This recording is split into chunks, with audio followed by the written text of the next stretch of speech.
થઈ ગઈ નહીં ને આ માંડવી તમે જોઈ શકો છો બિયારણ બહુ સારું વાવ્યું છે આપણે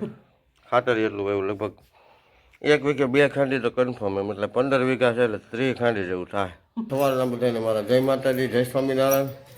ચાલો હવે અત્યારે અમે જાય છીએ નિશાળે તો ચાલો હવે આપણે નિશાળે ધીમી ગતિ સલામતીથી નીકળી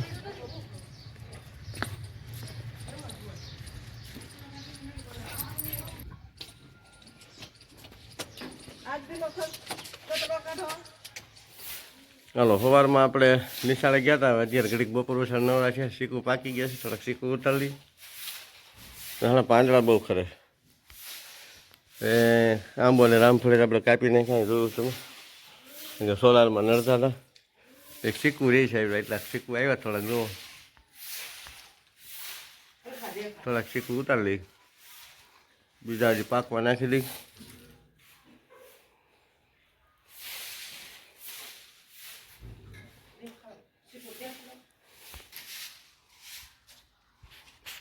થઈ ગયા છે મોટા પણ ધીમે ધીમે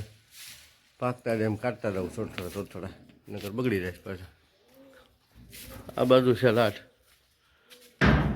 જો પાલ સારો આવ્યો શીકુડા હો ભાઈ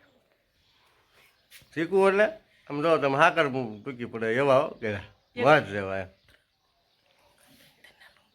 જે મિત્રોને શાખો હોય ખાવા હોય અહીંયા વિવેકાનંદ શેરી નંબર 7માં આ 9માં વહી આવે મારા વ્લોગ જોતા હો રોજે રોજ એને શીખવું ખાવા હોય તો અહીં વહી આવો હા બિલકુલ મફત પૈસા થોડા હોય પણ આમાં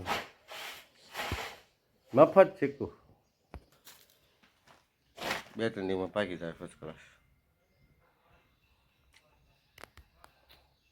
એક ફાટી ગયું જબરદસ્તી ઉતરતા છે ને લાડવા જેવું આમ જો લાડવો નાનો પડ્યો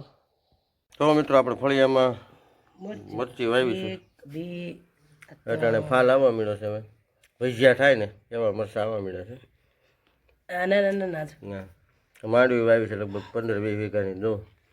એક ખાંડી માંડવી થાય અમારે વીઘે 2 ખાંડવી થાય કારણ કે આપણે ખાતર બહુ નાખ્યું રાસાયણિક ખાતર પ્યોર દેશી એક છોડવા ઉપાડો પાછું નથી થઈ ગઈ માંડવી એ થઈ ગઈ લ્યો થઈ ગઈ જો માંડવી થઈ ગઈ નહીં ને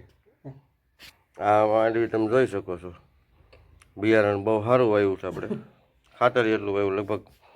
1 વીઘે 2 ખાંડી તો કન્ફર્મ એમ એટલે 15 વીઘા છે એટલે 30 ખાંડી જેવું થાય